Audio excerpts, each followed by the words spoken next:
আপনার ব্যাংকের ম্যানেজার কিন্তু আপনার শত্রু হতে পারে। এরকম অনেক ঘটনা আমার সামনে এসেছে যেখানে বয়স্ক মানুষদেরকে ব্যাংকের ম্যানেজাররা ভুলভাল বুঝিয়ে ভুল ইন্স্যুরেন্স বা ভুল ধরনের ফিক্সড ডিপোজিটে তাদের টাকা ইনভেস্ট করে দেওয়া হয়। বিশেষত এটা বয়স্ক মানুষদের সাথে বেশি করা হয়, কারণ তারা যখন ব্যাংকে যায় কোনো একটা টাকা ফিক্সড ডিপোজিট করতে বা কোনো একটা সাহায্যের জন্য, তখন তাদেরকে বোঝানো হয় যে কি আপনি এই জায়গাতে টাকাটা ইনভেস্ট করুন বা এই ফিক্সড ডিপোজিটটায় টাকাটা ইনভেস্ট করুন কিংবা এই ইন্স্যুরেন্সটা কিনুন কিংবা এই মিউচুয়াল ফান্ডে ইনভেস্ট করুন যাতে আপনার লাভ হবে। এবং সেই সময় সেই সাধারণ মানুষটা ভাবে যে হয়তো ইনি আমাকে হেল্প করতে চাইছেন। কিন্তু একটা কথা ভুলবেন না, ব্যাংক কিন্তু নিজের প্রফিট খুব ভালো রকম ভাবে বোঝে। ওরা কোনো কিছু আপনাকে হেল্প করতে চাইছে মানে ওদের উপরে থাকে প্রচন্ড পরিমাণে কর্পোরেট প্রেশার বা টার্গেট, মানে এতগুলো মানুষকে ইন্স্যুরেন্স বিক্রি করতে হবে এই মাসে, এতগুলো মানুষকে ফিক্সড ডিপোজিট করাতে হবে, এরকম তাদের উপরে প্রচন্ড টার্গেটে চাপ থাকে, যার কারণে আপনাকে ওদের সুবিধা মতন বা ওদের যেটাতে লাভ হবে সেরকম ধরনের জিনিসপত্রগুলো বিক্রি করার চেষ্টা করে। এবং বিশেষত এটা বয়স্ক মানুষদের সাথে বেশি হয়ে থাকে। যেমন আপনাকে ধরুন বোঝালো যে এই ফিক্সড ডিপোজিটটা আপনি ইনভেস্ট করুন,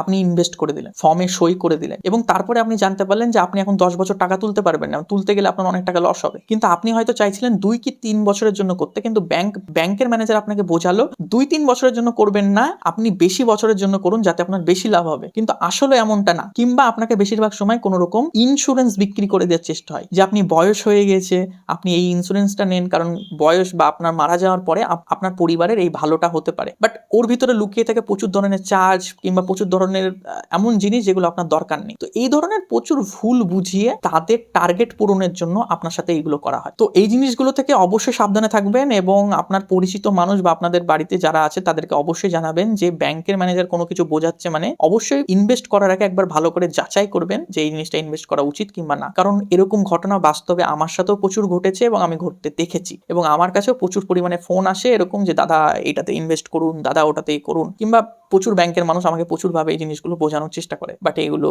দেখেছি বেশিরভাগ সময় লাভজনক না।